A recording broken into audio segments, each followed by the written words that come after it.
I sort of have a weird relationship with Indiana Jones. I didn't grow up with the films, and I was shown them at random points throughout my life. This led me to seeing the films in order, from worst to best. First, I saw Crystal Skull, then Temple of Doom, then Raiders of the Lost Ark, and finally, The Last Crusade. Sadly, the streak broke with this film. Well, I guess I can say that I wasn't surprised.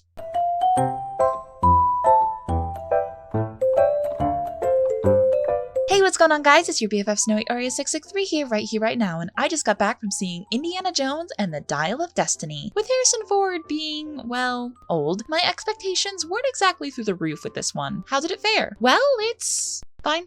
It does really want you to remember the other films. There are plenty of characters and references to the first 3 films scattered around, ones that I clearly didn't pick up on. It's been a while since I've seen the others, so when a random character would come out and say a single line, I was a bit confused when the audience in my theater just started cheering. They handled Harrison Ford's age better in this film than they did in Crystal Skull. He actually still does some things, and he seems at least slightly capable. The action scenes were fine, the dialogue was fine, the new characters were fine, the humor was fine. It was just fine. I guess the biggest compliment I can give it is that it was fun to turn your brain off to for 2 hours. There wasn't any major deep message behind it or super powerful storytelling to hook you. It was just fine. A little fun even. Not crazy so, but a little. I'm not sure if me being a big Indiana Jones nerd would have made it better or worse, to be honest. So do with that what you will. Okay, I can't let it slide any longer. There was a major part of this film that brings it down, and that's the CGI. The original films were greatly remembered for their amazing practical effects, elaborate sets, and excellent stunt work. These films will be watched in film schools for years to come for their amazing quality, which holds up after all these years. This film is heavily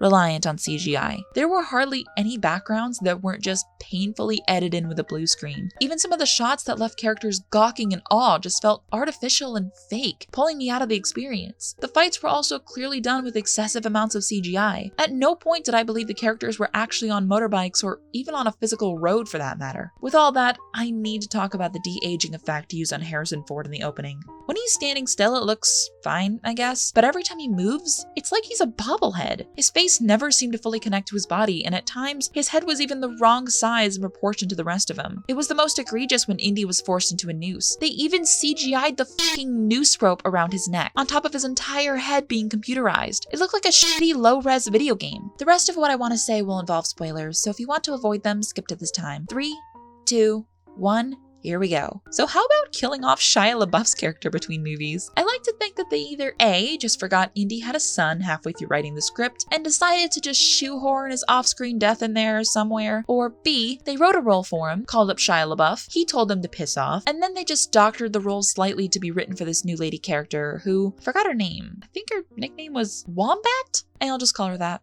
The whole time travel thing is a little funky. It's not as bad as Aliens and Crystal Skull, but it doesn't seem as grounded in reality as the other mythical objects from the first 3 films. Also, the fact that Indy was shot right near his heart when there was at least 20 minutes left in the movie, and then he just forgot about his wound for the final fight. He seemed to have been heavily bleeding for several hours, but he practically doesn't change as a character. He still fights the same, acts the same, and saves the day the same. Was the whole point of him being shot just to make the audience worried that he would die in Rome at the end of the film? Why would anyone think that? Do you really think they would let him die? They need to make 8 more follow-up films. They won't kill off Indy. Overall, if you can look past bad CGI and just want a fun and mind-numbing adventure, this film will be fine for you. Even with all that, it's not painfully awful or anything. It's just fine. Nothing about it will really stick with you. In fact, I've forgotten most of the beginning and the middle of the film already, and I'm writing the script like an hour after I left the theater, so yeah. I'm giving this one 5 Funtime Fox Feets out of 10.